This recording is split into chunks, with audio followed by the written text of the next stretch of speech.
2025년 우리 교회의 표가 무엇인지 기억이 나십니까? 성령의 능력으로 부흥하는 교회, 우리 2025년 우리 교회의 표였습니다. 또한 성도의 표이기도 합니다. 10일밖에 안 지났는데, 그러면 여러분에게 질문 한 가지를 드리겠습니다. 여러분이 생각하시기에는 우리가 또한 하나님의 교회가 부흥했습니까? 하는 것입니다. 성령의 능력으로 부흥하는 교회로 1년 동안 살아왔는데, 1년 동안 우리가 그 표를 보고 살아왔는데 여러분은 부흥하셨습니까? 부흥이라는 말에는 두 가지 의미가 있습니다. 첫 번째 의미는 수적인, 양적인 부흥을 의미합니다. 그래서 교회가 부흥했습니다 라고 말할 때에 교회 예배드린 숫자가 많아지거나 출석 숫자가 많아질 때에 부흥했습니다 라고 이야기합니다. 그러나 부흥이라는 더 근원적인 부흥은 무엇이냐면 하나님의 뜻이 이루어지는 것, 하나님의 뜻이 만들어지는 것, 그것을 부흥이라고 이야기를 합니다. 그것을 영적인 부흥이라고 이야기하죠. 다시금 질문할 때에 여러분들은 2025년 여러분의 삶이 좀 더 부흥하셨습니까? 하나님의 뜻으로 여러분들의 삶이 조금 더 바뀌셨습니까? 사실은 우리가 아멘이라고 고백하고 1년 동안 살아왔지만 돌이켜보면 부흥하지 못했을 때가 참으로 많이 있습니다. 부흥이라는 영어 단어는 리비블 혹은 리바이벌이라고 합니다. 다시금 살아난다 라는 의미가 그 속에 담겨져 있습니다. 하나님의 뜻이 내 안에서 다시금 살아나는 것, 그것이 우리의 삶 속에서 이루어지는 것이 2025년 우리가 함께하는 일들이었는데, 어떨 때에는 그냥 표로 눈에 보이는 규정으로 그것이 결정되어지고 우리에게는 어떤 영향이 없는 것처럼 또 이런 표를 정했구나 라고 생각하는 경우들이 우리에게도 있습니다. 저도 매년마다 교회에서 한 해의 표를 정합니다. 정할 때마다 이 표를 가지고 한 해 동안 이렇게 되었습니다, 되었으면 좋겠습니다 라고 그 표를 가지고 나아가지만 그렇게 우리의 마음을 다 담는 경우들은 그렇게 많지 않은 경우들이 있는 것을 볼 수 있습니다. 이제 2025년이 지나고 2026년 우리 교회가 표를 정했습니다. 그 표는 용서, 사랑의 시작입니다 라는 표입니다. 2025년을 지나고 난 뒤 2026년 우리가 다시 시작하는 새벽기도회로, 다시 시작하는 부흥회로 시작했으니 하나님의 뜻에 따라서 용서, 사랑의 시작입니다, 이 표가 우리의 삶 가운데에 좀 더 많이 물들여져 가고 바뀌어져 가는 은혜가 저희 모두에게 있기를 주님의 이름으로 축원합니다. 이 주제는 참 한국 사회에 딱 맞는, 우리에게 딱 맞는 주제인 것 같습니다. 여러분, 누군가를 용서하는 것, 누군가를 용납하는 것 쉽지 않은 것, 여러분 우리 모두가 잘 아시지요? 내가 용서해야 된다는 것 압니다. 성경에 보면 7번에 7번이라도 용서해라고 했으니까 나도 용서해야 되는구나 라고 생각하지만 마음 저 한 구석에 내가 용서하지 못하는, 저 사람은 절대 안 돼 라고 하는 사람들이 우리에게 있기도 하고, 또 한편으로는 우리 표면적으로도 누군가를 받아들이지 못하고 용서하지 못한 일들을 바라볼 때가 많이 있습니다. 특별히 2025년 한국 사회는 더 많은 갈등이 우리에게 있었습니다. 대표적으로 하면 더불어민주당과 국민의 힘으로 비견되어지는 진보와 보수 간의 정치와 이념의 갈등이 우리에게는 심각한 것을 다 알고 있습니다. 또 그뿐 아니라 이대남, 이대녀, 남자와 여자 혹은 20대와 30대, 40, 50대와 그리고 70대, 그런 계층 간의 갈등도 있습니다. 그 갈등 속에서 나오는 단어들이 있죠. 예를 들면 영포남, 영포티, 여러분 아시죠? 영포티입니다. 원래는 영포티는 뭐냐면 젊다와 영애와 그리고 포티라는 40대, 50대들이 젊어 보이게 다니는 것이 꼴보기 싫어서 20대가 만들어 놓은 그 표현이 영포티라는 단어가 있습니다. 계층 간에 모르셨어요? 그렇구나. 제게 나중에 지식을 드렸으니 뭔가 보답이 좀 있으면 좋겠습니다. 농담이고. 계층 간의 갈등이 우리에게도 그렇게 많이 나타나는 것을 볼 수가 있습니다. 빈부의 격차도 점점 더 많아져서 그 갈등들이 많아지는 것 또한 보게 됩니다. 여론 속의 여론이라는 단체가 있는데 그 단체에서 집단별 갈등 인식이라는 조사를 했습니다. 그런데 앞에 말씀드렸던 이 세 가지의 갈등의 점수가 몇 점이냐면 92점에서 89점입니다. 100점 만점에 갈등의 지수가 이만큼입니다 라고 점수를 매겼는데 대부분의 갈등의 점수가 90점 가까이 있는 것을 보게 됩니다. 왜 이러한 갈등이 있는가? 대부분의 사회학자들은 한국 사회에 이런 갈등이 시작되는 점이 다름이 있고 틀림이 있는데, 다름과 틀림은 다른 구조인데 다르다는 것과 틀리다는 것을 같이 생각하며 살아간다는 겁니다. 나와 다른 사람이면 그 사람은 틀렸다라고 생각하게 된다는 것이죠. 오랫동안 우리 사회 가운데에 일체와 똑같은 것을 가지고 있는 사회로 우리가 살아왔습니다. 우리 젊은 친구들은 잘 모르겠지만 저희들 윗세대 아랫세대 가운데에 교복을 입는 시대가 있었습니다. 그것도 각 학교마다 다른 교복이 아니라 똑같은 교복을 입었던 시대들을 경험하신 분들이 많으실 거라 생각됩니다. 군대에 가서도 똑같은 복장을 입고 살아갑니다. 그래서 똑같은 기준을 가지고 살아오다 보니 이 기준 속에서 다름이 있게 되면 그 다름이 다른 것인데 틀리다라고 생각하며 살아가게 되는 거죠. 한 5년 전에 뉴욕타임즈에서 한국 사회의 사진을 찍었습니다. 그 사진은 지하철에서 출근하는 사람들의 사진이었습니다. 그 사진 밑에 뭐라고 적혀 있었냐면 이렇게 적혀 있습니다. 이것은 흑백이 아닙니다. 컬러 사진입니다 라고 적혀 있습니다. 왜 그랬냐면 사진을 다 찍었는데 그 지하철 안에 있는 모든 사람들이 까만 패딩을 다 입고 있었거든요. 다른 패딩을 입고 있는 사람이 별로 없었거든요. 그러니까 그 사회에 대한 이야기를 하면서 뉴욕타임즈에서 그렇게 했던 일들을 바라보게 되었습니다. 우리가 분명 다르다는 것, 나와 다른 것 누구나 다 인정을 합니다. 그런데 우리가 살고 있는 세상 속에서는 나와 다른 누군가가 나와 틀리다라고 인식하게 되고 틀리기 때문에 서로 갈등하게 된다는 것이죠. 이 사회학자들의 결론이 한국 교회 안에는 그런 것이 없느냐? 그렇지 않습니다. 한국 교회 안에서도 작년 한 해 굉장히 큰 내용에 빠졌습니다. 대표적인 예를 들면 정치 색깔입니다. 보수냐, 진보냐에 따라서 교회 안에서 서로가 심각한 갈등을 나누었던 것을 볼 수가 있습니다. 교회 내에도 분명 다름이 있는데 그 다름이 틀림이다 라고 생각하며 하다 보니 갈등이 더 심해지게 되는 것이죠. 그런 가운데에 우리 교회의 2026년, 우리 총회의 2026년의 표어가 용서, 사랑의 시작입니다 라는 이 표현은 매우 중요한 표어이다 라고 이야기할 수 있습니다. 주보에 보시면 용서, 사랑의 표현입니다, 사랑의 시작입니다 라고 하고 난 뒤 주제 성구가 나오는데 그 주제 성구가 에베소서 4장 31절 32절의 말씀입니다. 에베소서 4장 32절을 읽어보면 이렇습니다. 서로 친절하게 하며 불쌍히 여기며 서로 용서하기를 하나님이 그리스도 안에서 너희를 용서하심 같이 하라 라고 말씀해 주고 있습니다. 여기서 용서하다라는 헬라어 단어가 에카리사토라는 단어입니다. 이 에카리사토라는 단어는 앞뒤를 빼고 난 뒤에 원형을 보면 그 원형이 어디에 나오냐면 카리스라는 단어에서 그 단어가 나옵니다. 카리스라는 단어의 뜻은 무엇이냐면 은혜라는 뜻입니다. 그렇다면 이 용서하다라는 이 단어는 무엇에서 시작되냐면 은혜에서 시작되는 것을 볼 수가 있습니다. 그래서 제가 그 구절을 이 은혜에 대해서 좀 나누어서 의역해서 번역해 보면 이렇습니다. 서로 은혜를 베풀어라. 하나님이 그리스도 안에서 너희에게 은혜를 베풀듯이 너희도 서로 은혜를 베풀어라는 것으로 구별될 수가 있습니다. 우리가 누군가를 용서합니다. 누군가를 용납합니다. 서로 다름을 다름으로 인정할 수 있습니다. 그런데 내 힘으로는 할 수가 없다는 거예요. 어떻게 우리가 그리스도인으로서 용서하고 용납할 수 있냐면 하나님의 은혜를 받아야, 그리고 그 은혜가 우리 마음속에 살아 움직여서 누군가에게 그 은혜로 호의를 베푸는 것이 누군가의 용서로 나타나게 되는 것이죠.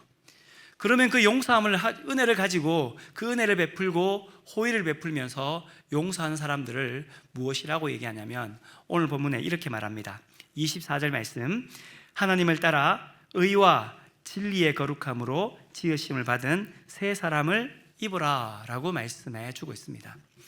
헬라어 원어 성경에 보면 입으라라는 말씀이 한국어 우리가 읽은 본문 성경에는 제일 뒤편에 있지만 헬라어 원어 성경에는 입으라는 단어가 제일 먼저 나옵니다. 그러니까 명령형으로 입어라 세 사람을 이렇게 나오게 되는 거죠.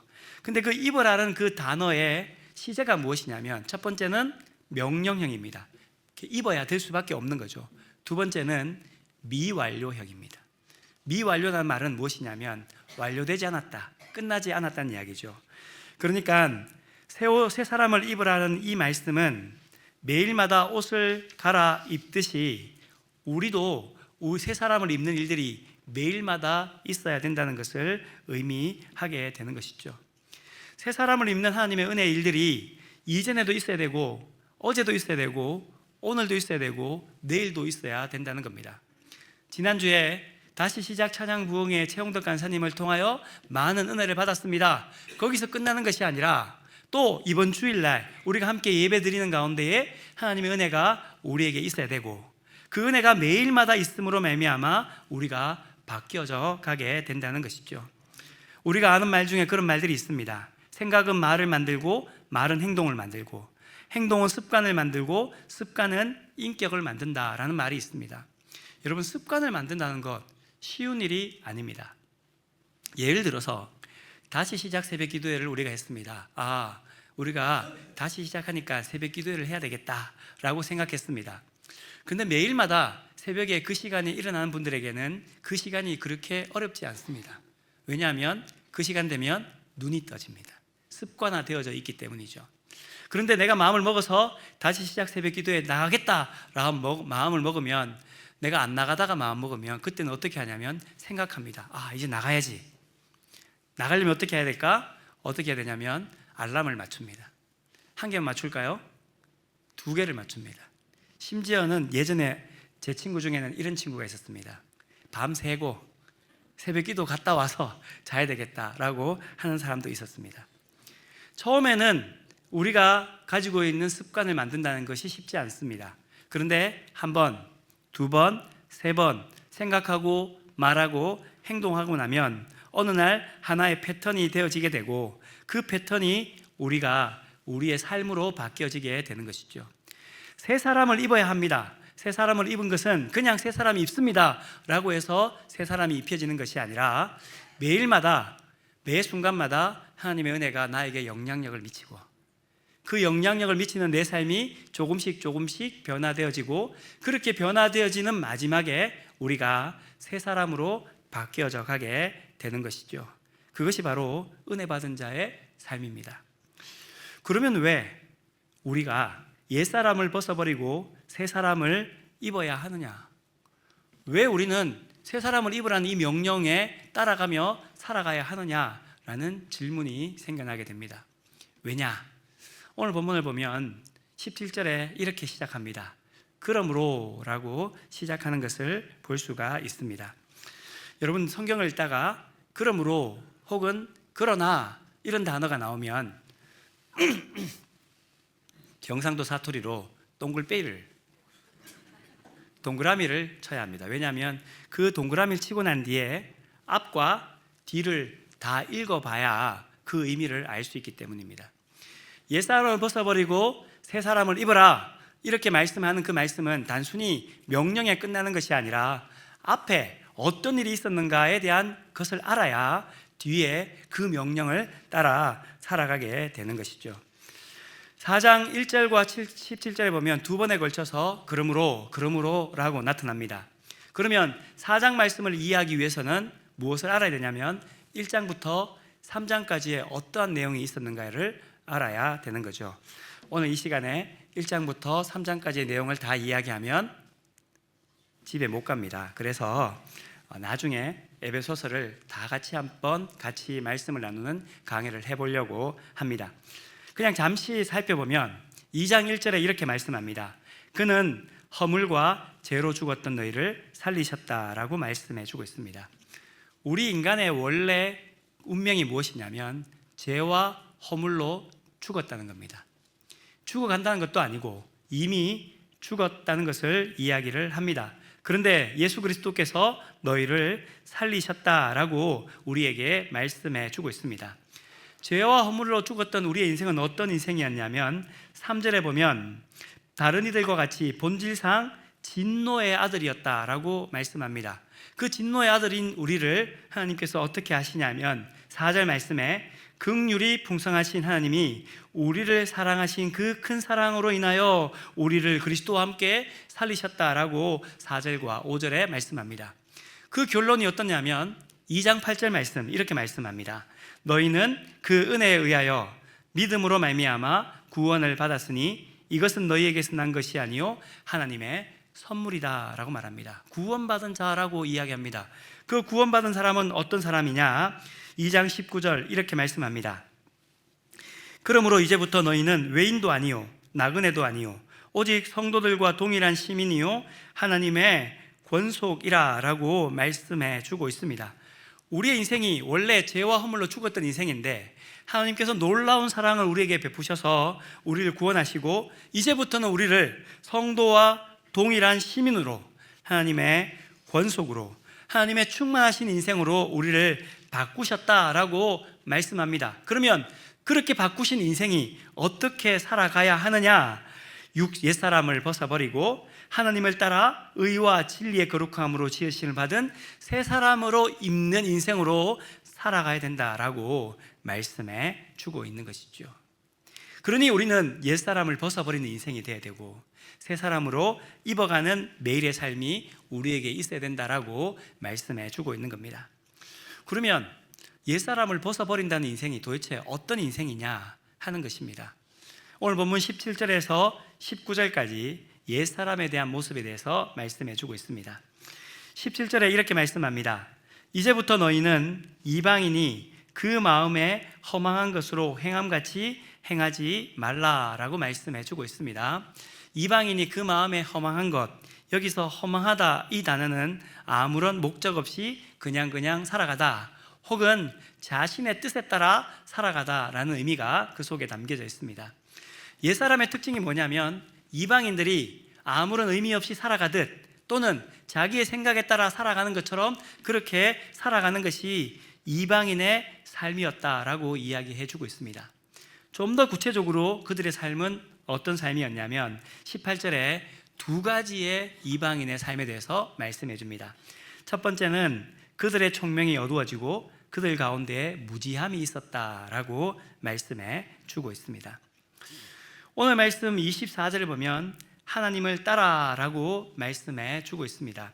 하나님을 따라라는 말씀은 어떤 말씀이냐면 창세기에 보면 우리 인간이 창조되어질 때에 우리가 하나님의 형상을 따라 하나님의 모양을 따라 우리가 창조되어졌다라고 말씀합니다.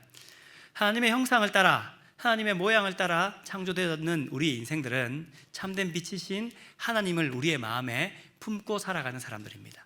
그러니 우리가 성도요 그리스도인이라고 고백한다면 참빛이 우리의 마음에 품어졌으니 우리가 우리의 몸의 색깔이 좀 더 예수님처럼 바뀌어져 가는 거죠. 그걸 성경적으로 이야기하면 예수님을 닮아 간다라고 이야기를 합니다. 빛이 우리의 마음속에 있는 것이죠. 그런데 이방인은 그 빛이 없어지는 겁니다. 총명이 어두워진 삶으로 살아갑니다. 그 마음속에 마음이 이미 어두워져서 참된 빛을 알지도 못하고 생각하지도 못하고 빛의 모습이 아닌 어둠의 모습으로 살아가게 된다는 겁니다. 그들이 왜 총명에서 어두워졌느냐? 18절 하반절에 이렇게 말씀합니다. 하나님의 생명에서 떠나 있기 때문이다. 원래 하나님의 형상으로 하나님의 모양으로 지음받았는데 이제 이방인들은 어떠냐면 그 모양도 그 형상도 없이 하나님을 떠나 있게 된다는 것이지요. 오늘 이 에베소서는 바울이 에베소 교회에게 편지하는 성경입니다. 당시 에베소 교회와 에베소 교회가 있었던 그 에베소도 똑같이 이방인의 그 마음에 허망한 것, 총명이 어두워지고 무지함으로 살아갔던 그들의 인생을 바라보게 됩니다. 대표적인 예를 들면 에베소라는 도시에는 신이 있었습니다. 어떤 신이냐면 아데미 신이라고 있었습니다. 그 신에 대해서 어디에 나오냐면 사도행전 19장에 보면 그 신전에 대한 이야기가 나오는데요. 아데미 신전, 우리 먼저 발굴된 신전의 사진을 한번 보시겠습니다. 여러분이 성지순례를 가면 에베소를 가게 될 텐데, 에베소에 가면 아데미 신전을 이렇게 조금은 지금 파괴되었지만 그래도 기둥이 남아 있습니다. 이 기둥이 남아 있는 아데미 신전을 우리 그래픽으로 좀 이렇게 바꾸어서 이랬을 것이다 라고 합니다. 지금으로부터 2000년 전에 아데미 신전은 에베소에 이렇게 크게 세워져 있었고, 에베소 사람들은 1년에 한 번 그들이 신년이 시작할 때가 되면 모두가 다 아데미 신전에 가서 그 신에게 절하며 경배해야 됐습니다. 아데미 여신이 있는데요, 그 여신의 모습이 어떠했느냐, 다음 그림 보시죠. 이렇습니다. 여러분 좀 이상한 부분이 보이시나요? 풍요의 상징이었던 여인의 가슴이 하나 둘만 있는 것이 아니라 아주 많이 있습니다. 그러니까 무엇이냐면 이 여인의 상징이었던 그 가슴이 있음으로 말미암아 풍요로움이 있게 된다. 그러니까 아데미 신전에 가서 제사하고 신에게 예배하는 것은 어떤 이유냐면 풍요로워지기 위해서인 거죠. 그래서 신전에 가서 제사를 드리고 난 뒤 그들은 무엇이 하냐면 이 아데미 신상을 사가지고 와서 1년 동안 그걸 가지고 다니게 됩니다. 그들이 아데미 신전에 가서 예배를 드렸습니다. 그 신에게 경배했습니다. 그 신에게 경배하는 것이 목적이었겠습니까? 아니면 그들이 한 해 동안 풍요로움이 목적이겠습니까? 모르지요. 여러분 어떻게 아시겠습니까? 그런데 그것을 알려주는 성경이 있습니다. 사도행전 19장 23절에 보면 에베소에서 일어났던 하나의 소동의 이야기가 나타납니다. 데메드리오라는 사람이 나타나는데, 그 사람은 어떤 사람이었냐면 아데미 신전에서 아데미 신상을 만들어서 파는 사람이 데메드리오라는 사람이었습니다. 그때에 바울이 에베소에 가서 복음을 전합니다. 사람의 손으로 만든 것은 참신이 아니다, 오직 예수님, 오직 하나님을 믿어야 된다라고 그들에게 전하니까 놀랍게도 하나님의 은혜가 그 에베소 사람들에게 임함으로 말미암아 그들이 하나님을 믿게 됩니다. 복음으로 돌아오게 됩니다.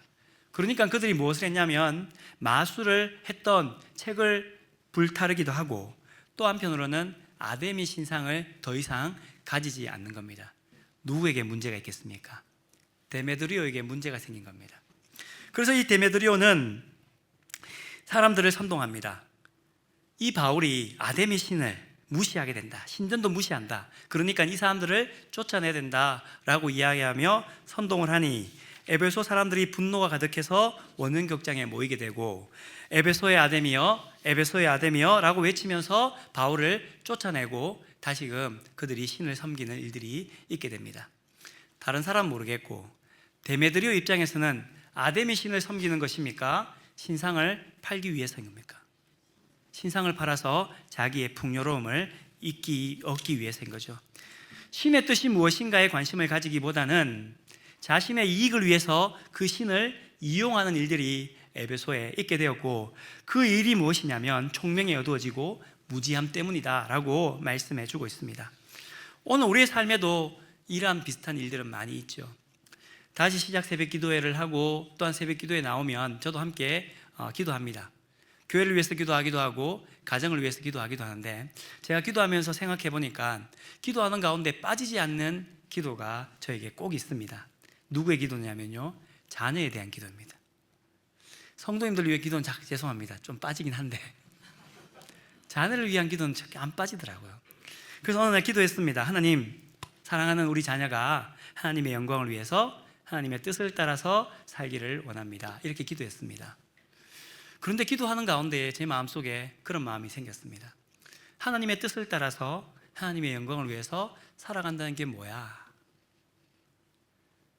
하나님의 뜻을 이루고 하나님의 영광을 이루는 내 자녀가 되기를 원하는데 그 자녀의 삶을 살아간다는 게 뭐야? 우리가 보통 자녀를 위해 기도할 때에 직장을 잘 구하기를 원합니다. 사람들과 만나 살 때에 관계를 잘하기를 원합니다. 그들의 삶이 평안하기를 원합니다 라고 기도하는 것이 우리의 보통의 기도인데, 그 가운데 하나님의 영광을 위해서 기도할 때에 하나님께서 어느 날 영광을 위해서 너 자녀 그 직장 포기하기를 해, 공부 그만해라, 네가 원하는 삶이 아닌 그러니까 아버지나 어머니가 원하는 삶이 아닌 하나님이 원하는 그 자리로 나아가기를 원한다, 그것이 하나님의 영광을 위한 거다 하면 그러한 기도 제목이 이루어질 때 너 어떻게 할래? 질문이 생겨났습니다. 그때부터 기도가 안 되더라고요. 하나님 어떻게 해야 됩니까? 제주도에서 목회할 때에, 목회를 하는 가운데에 추석이 되면 제주도에 특별한 하나의 일이 있습니다. 무엇이냐면요, 벌초 방학이라는 게 있습니다. 초등학교에 가면 추석이 되면 그 산소에 벌초하러 가야 되니까 벌초를 하는 것 때문에 일주일 동안 학교 방학을 합니다. 그만큼 중요합니다. 왜냐하면 그 가문과 가족이 함께 모여서 무엇인가를 한다는 것이 제주도 사회에 중요하기 때문에 학교 법제상 한 주 동안 방학을 하게 되는 거죠. 그것이 교회에도 영향력을 미칩니다. 벌초하는 주간이 되면 성도님들이 교회를 안 와요. 왜냐하면 벌초하러 가기 때문이죠. 어느 날 분명히 교회에 잘 오셔야 되는 분인데, 매주 오시는 분이고 항존적인데 교회를 안 왔습니다. 그래서 제가 물었습니다. 어디 가셨어요? 너무 당당하게 얘기하는 겁니다. 목사님 벌초하러 갔다 왔어요. 벌초하러 가는데 예배를 안 드린다. 이거 어떻게 하지? 그들의 삶의 상황 속에서는 그것이 맞습니다. 벌초하러 가지 않으면, 기독교인이기 때문에 벌초하러 가지 않고 주의를 지키면 가문에서 어마어마한 말들을 듣습니다. 힘든 일을 당합니다. 심지어는 가문의 재산을 물려받지도 못합니다. 여러분, 예배 드리러 와야 됩니까? 벌초하러 가야 됩니까? 고민이 생겼습니다.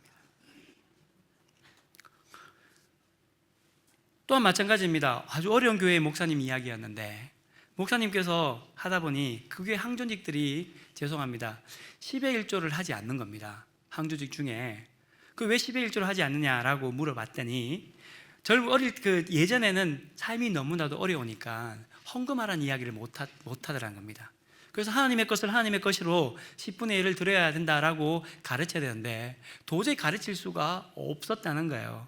그래서 괜찮지 그냥 하라고, 편하게 하시라고 그렇게 가르치니 나중 되어서도 10의 1조를 하지 않는 겁니다. 여러분, 가르쳐야 됩니까? 가르치지 않아야 됩니까? 우리가 삶을 살아가다 보면 이방인의 그 마음이 허망한 것으로 행함같이 행하지 말라라고 말하지만, 하나님의 총명이 사라지게 되고 무지함이 있게 되면 어느 날 우리의 가운데에 하나님의 뜻이 우리 중에서 점점 사라지게 되고, 그리고 그 험한 것에 우리의 마음을 품고 살아갈 때가 너무나도 많이 있습니다. 그래서 그 에베소 교회를 향하여서 사도 바울은, 하나님의 교회를 향하여서 하나님은 허망한 것에 마음을 뺏기지 말아라 라고 말씀합니다. 하나님의 충만과 하나님의 지혜와 하나님의 빛으로 만들어진 성도와 그리스도인들은 사탄이 가져가는 그 마음의 안녕을 빼앗기는 그 총명이 어두워지는 것에서 벗어나서 그 허망한 것을 따라 행하지 말라라고 말씀해 주고 있습니다. 믿음의 본질은 하나님을 제대로 알아가는 것입니다. 하나님 말씀에 따라서 끊임없이 우리가 변화되어지는 것입니다. 하나님 말씀으로 늘 우리를 채워가는 것입니다. 그로 말미암아 우리가 그 빛으로 조금씩 새 사람으로 입어가는 역사가 믿음의 사람의 역사이며 믿음의 여정인 줄 믿습니다. 이 이방인의 삶이 여러분들에게 벗어지는 역사가 있기를 주님의 이름으로 축원합니다. 두 번째 이방인의 삶의 특징이 무엇이냐면 이렇게 말씀합니다. 18절 중반부에 보면 그들의 마음이 굳어짐으로 말미암아 하나님의 생명에서 떠나 있다라고 말씀해 주고 있습니다. 굳어졌다라고 이야기합니다. 이 굳어지다라는 포로스라는 단어는 두 가지의 뜻이 있습니다. 첫 번째 뜻은 무엇이냐면요, 대리석의 단단함, 단단하다, 깨어지지 않는다 할 때에 그 단어를 쓸 때에 포로스라는 단어를 사용하고, 두 번째는 언제 사용되어지냐면 살이 굳어진다, 그때 굳어지다 할 때에 포로스라는 단어를 사용합니다. 그렇게 본다면 이 굳어진다는 단어에게는 두 가지 의미가 있습니다. 첫 번째는 단단하다, 두 번째는 단단해져 가다 라는 단어가 담겨져 있는 것을 볼 수가 있지요. 마음이 굳어졌다는 말은 하나님의 지혜도 없고 총명이 어두워진 인생이 이제 대리석처럼 단단해져서 더 이상 생명력이 없어졌다는 겁니다. 근데 이 마음이 굳어졌다라는 표현 속에는 어떤 것이 있냐면 처음부터 마음이 굳어지지는 않았다는 겁니다. 처음부터 마음이 굳어진 것이 아니라 작은 부분, 이방인이 그 마음에 허망한 것을 행하는 하나를 해보게 됩니다. 그리고 그 하나를 하고 난 뒤에 그 다음 또 합니다. 그러다 보면 점점점 굳어지게 되고 경화되게 된다라는 것을 말씀해 주고 있습니다. 오늘 우리도 마찬가지지 않습니까? 우리가 하나님의 뜻대로 살아가는 인생들입니다. 성도로 살아갑니다. 그리스도인으로 살아갑니다. 살아가다 보면 어느 순간인가 내 욕망으로 그 일들을 감당하고 싶을 때가 나에게 생깁니다. 내 욕망으로 그 일들을 감당했을 때 첫 번째는 두렵습니다. 처음 할 때는 힘들고 어렵습니다. 이렇게 하면 안 되는데 라는 생각을 가지게 됩니다. 그런데 한 번 합니다. 두 번 합니다. 세 번 합니다. 그러면 어느 순간인가 쉬워지게 되고 좀 더 지나게 되면 수치의 감각을 잃어버리게 되는 것이죠. 지난 주간에 정치 사건 중에 어느 분이 장관에 임명되어지는 일들이 있었습니다. 임명될 것이라는 일들이 있었습니다. 그리고는 그분이 했던 옛날 일이 하나 터져나오게 되었는데, 인턴이었던 사람에게 옛날에 마구마구 소리 지르는 일들이 있게 됩니다. 처음부터 그랬겠습니까? 처음부터 그러지 않았을 겁니다. 처음에 정치계에 입문하거나 사회 지도자가 되려고 했을 때는 아주 존중하며 사람들을 대했을 겁니다. 작은 부분 한번 해봅니다. 그 다음 해봅니다. 그리고는 어느 날 하다 보니 나중에는 어떻게 되냐면 그 일이 일상적인 일이 되어버리게 되는 것이죠. 단단하게 되는 겁니다. 남들보다 높고자 하는 욕망이 우리 안에 있습니다. 그 욕망의 옷을 우리가 한 번 입습니다. 두 번 입습니다. 세 번 입습니다. 그러다 보면 어느 순간인가 19절 말씀과 같이 감각 없는 자와 같이 되어버립니다. 그리고는 자기 신을 방탕에 방임하여 내어줘 버립니다. 모든 더러운 것을 욕심으로 행하게 됩니다. 하나님의 빛과 하나님의 총명과 하나님의 뜻은 어디든 간적 없이 내가 생각하는 그 악한 것이 주는 그것에 나를 내어놓고 나를 움직여가는 일들이 우리에게 있는 것이죠. 그렇게 살아가는 그리스도인들에게 바울이 이렇게 말씀합니다. 20절 말씀에 오직 너희는 그리스도를 그같이 배우지 아니하였다. 오직으로 번역된 이 단어는 그러나라는 단어입니다. 그러나 너희는 그리스도를 그같이 배우지 않았다. 21절 말씀, 진리가 예수 안에 있는 것 같이 너희가 참으로 그에게서 듣고 또한 그 안에서 가르침을 받았다라고 말씀합니다. 새번역 성경을 보면 그러나 여러분은 그리스도를 그렇게 배우지 않았습니다. 여러분이 예수 안에 있는 진리대로 그분의 관하에 듣고 그분 안에서 가르침을 받았습니다. 여러분들이 성도입니다. 그분 안에서 들었습니다. 그분 안에 가르침을 받았습니다. 배웠습니다. 그러니 여러분들은 이방인의 허망한 그대로 살아가면 안 됩니다. 살아가면 안 됩니다 라고 말합니다. 그래서 그 그리스도인들을 향하여서 사도 바울은 22절 말씀, 너희는 유혹의 욕심을 따라 썩어져가는 구습을 따르는 옛사람을 벗어 버려야 합니다 라고 말씀해 주고 있는 것이죠.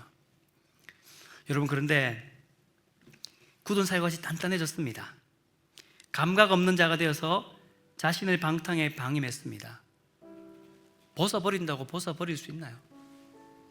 이미 습관같이, 이미 운명같이 옛사람이 우리에게 다 입혀졌는데 나는 오늘부터 벗어버려야지 한다고 벗어버려지던가요? 그렇지 않을 때가 훨씬 더 많지 않습니까? 그래서 오늘 말씀에 이렇게 말씀합니다. 32절 말씀에 보면 오직 너희의 심령이 새롭게 되어, 영어 성경에 보면요 to be renewed라고 적혀 있어요. 그 말은 어떤 말이냐면 나 스스로 renew, 새로워지는 게 아니고요, 누군가에 의해서 새로워진다는 거예요. 누군가에 의해서 옛사람이 벗어지게 된다는 거예요. 내가 새 사람을 입겠습니다 한다고 해서 새 사람을 입어지는 것이 아니라 하나님의 은혜가 내 마음속에 영향력을 미치고 하나님의 은혜가 매일마다 나의 마음속을 감동 감화시키고 그 하나님의 은혜가 나에게 살아 움직일 때에 이방인의 허망한 것을 행하여지는 그 옛사람이 벗겨지게 되고 그리고는 새 사람으로 입혀지는 역사가 있게 되는 줄 믿습니다. 오늘 말씀에 너희의 심령이 새롭게 되어라고 말합니다. 옆에 있는 사람 말하는 거 아닙니다. 교회 이야기하는 거 아닙니다. 저 멀리 있는 사람 이야기하는 겁니다. 나 이야기하는 겁니다. 나의 마음이 하나님의 은혜로 말미암아 새롭게 되어짐으로 말미암아 옛사람을 벗어버리고 새 사람을 입으심으로 말미암아 우리는 하나님의 빛으로 말미암아 하나님이 원하시는 그 자리로 걸어가게 될 줄 믿습니다. 다음 주 우리가 함께 말씀을 나눌 서로 용서하기를 하나님이 그리스도 안에서 너희를 용서하심 같이 하라. 하나님이 은혜를 베푸신 것처럼 너희도 하나님의 은혜를 나눠주기를 원한다 하는 말씀을 이루기 위해서는 먼저 우리가 하나님의 은혜로 새 사람을 입어가야 합니다. 하나님의 은혜로 우리의 마음이 채워져 가야 합니다.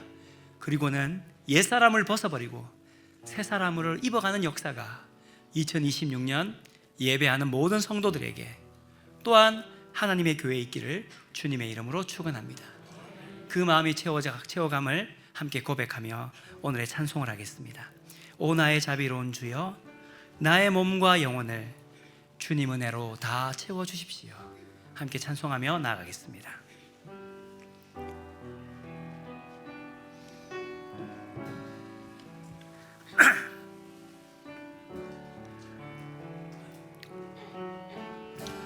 오 나의 자비로운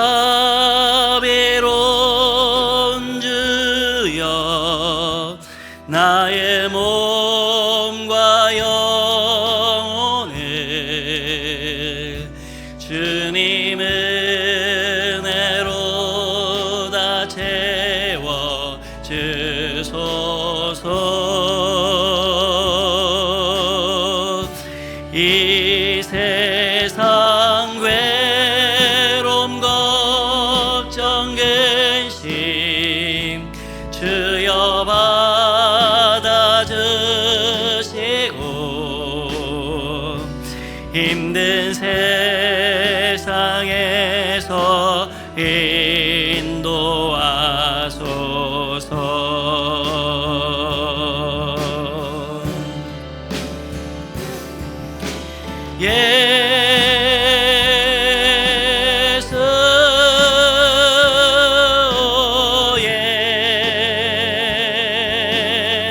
지금 우리에게 오셔서 지금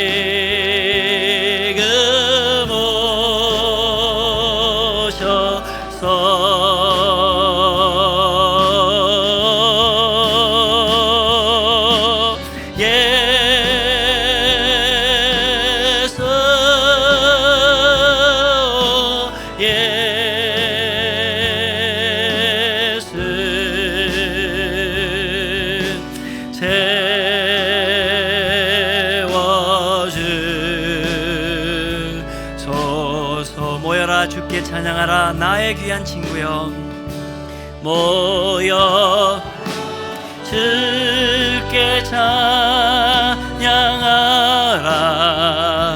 나의 귀한 친구여 주님 앞에 너 두 손 모으고 오 너의 슬픔 세상 눈물 너의 쌓인 아픔을 십자가 앞에 너 모두 버리고 예수님 이곳에 지금 오시옵소서. 예수 지금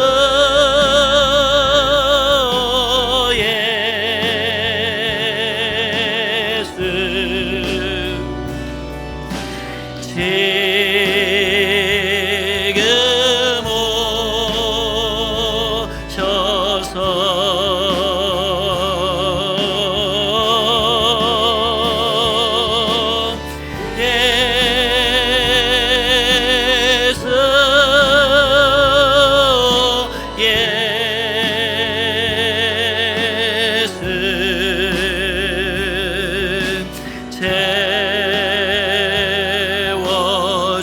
한번 고백합시다.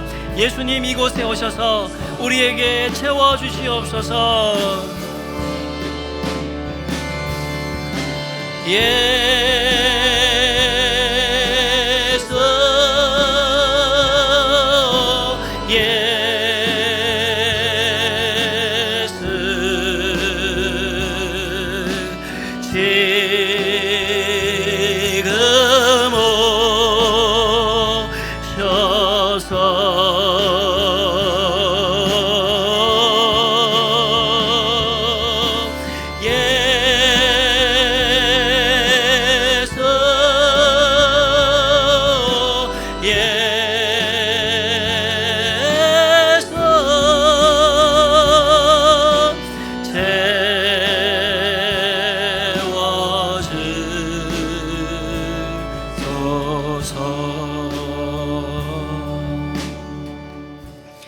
너희는 옛사람을 벗어버리고 하나님을 따라 의와 진리의 거룩함으로 지으심을 받은 새 사람을 입어라.